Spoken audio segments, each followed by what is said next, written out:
Solo D&D. It's the magical solution for when you're stuck on a plane or on holiday downtime or just itching for a game, but it's not D&D day. Recently, I've spent a good chunk of my time playing the Wolves of Langston, a fantastic solo module by Obvious Mimic Press. Let me be clear though, I'm not sponsored by them, I just genuinely enjoy it, and I wanted to share my experience with you. In this video, I'm going to guide you through everything you need to know about solo D&D, how to set it up, how to let the dice tell the story, and how to get into the mindset for it. Whether you're a complete beginner or an experienced player looking for new ways to enjoy the game, let's explore the world of solo D&D together. If you're here because you're curious about how to play solo D&D, you're not alone. It's a rapidly growing way to enjoy tabletop RPGs, and it's perfect for people who want flexibility in their gaming experience. So let's dive in.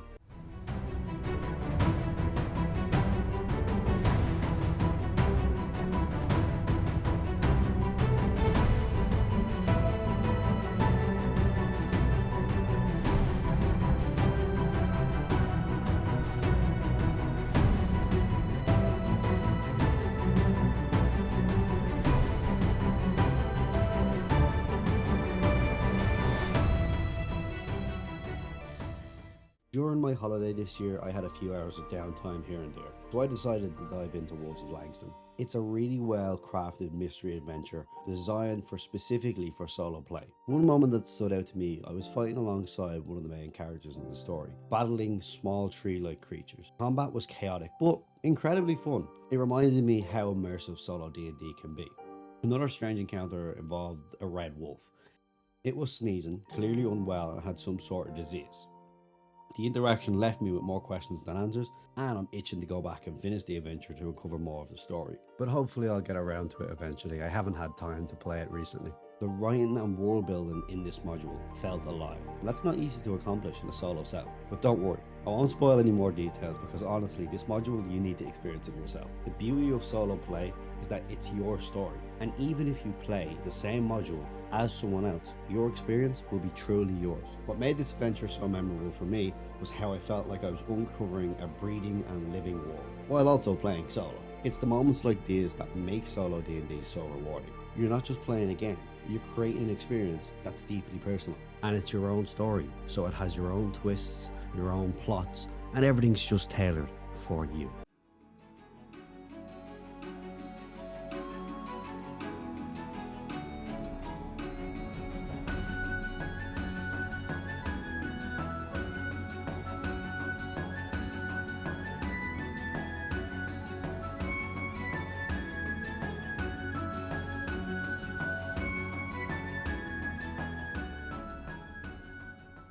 So, why should you play solo D&D? Well, it's perfect for those moments when you want to dive into a world of adventuring without needing a group. It's flexible, creative, and it's all about you. Whether you're testing out a campaign idea, practicing your DM skills, or just craving some storytelling, solo D&D lets you do it all on your own terms. Plus, it's a brilliant way to stay sharp in between group sessions. For me, playing solo has been a huge help in improving my descriptions and storytelling. It's also a great way to experiment with character voices, which has boosted my confidence in group games. If you've ever wanted to sharpen your skills as a DM or player, solo D&D is a fantastic tool. It's like having a sandbox that you can try out new ideas without fear of judgment or failure. One of the most surprising benefits is how solo D&D encourages you to think outside the box. Without other players contributing their ideas, you've become your own creative engine. That might sound intimidating, but trust me, it's actually a skill that grows quickly with practice.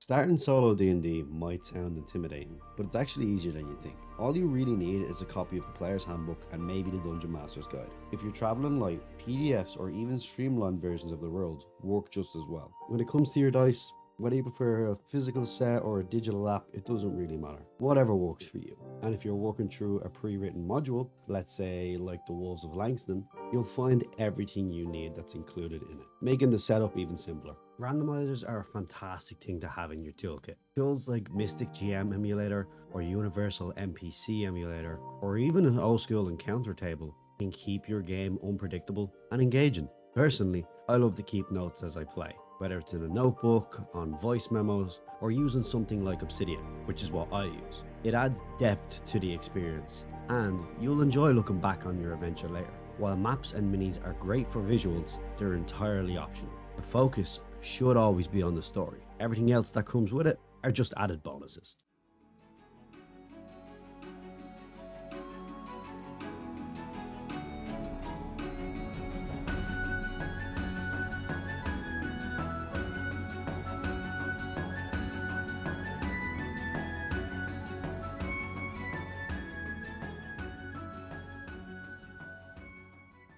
Playing solo D&D means stepping into the shoes of both the DM and the player. Start by creating a character you're excited to follow. A cursed paladin, a daring rogue, or even a bard with a tragic love story. The key is to invest in their backstory and motivations. Adding these can give you something to fall back on later in the story if, you lose your track of where you're going with things. Begin small, perhaps a single village or a dungeon, and let the world grow organically as the character explores. When it comes to decision making, let the dice decide. Rolling for outcomes and embracing the results, even when they don't go your way, often leads to the most memorable outcomes. And to keep things fresh, use the randomizers to introduce unexpected events, or NPC motivations, or even plot twists. Finally, immerse yourself fully by describing scenes and events in vivid detail. If you want, speak in character voice, even if it's silly. No one else is going to hear it. It's literally in your head.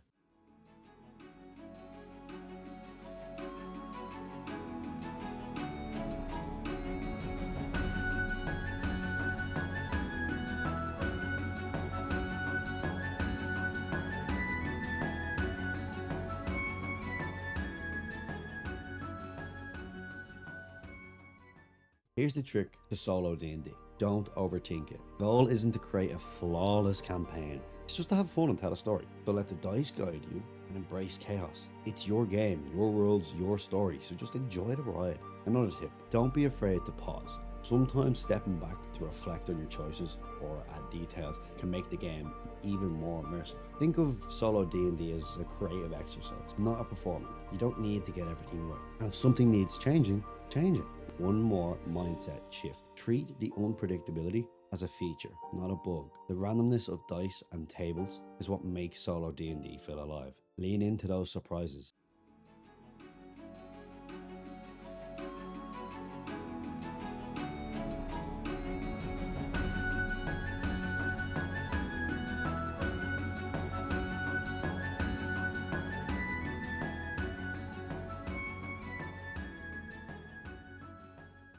So anyways, that's how you play solo D&D. Whether you're on a plane, chilling at home, or sneaking in a quick game during the holidays, solo D&D is an incredible way to keep your adventuring on your terms. Have you tried solo D&D before? Got any wild stories or tips? Drop them in the comments below. I'd love to hear them. And if you enjoyed the video, don't forget to leave a like, subscribe, and hit that bell for more D&D content. Anyways, until next time.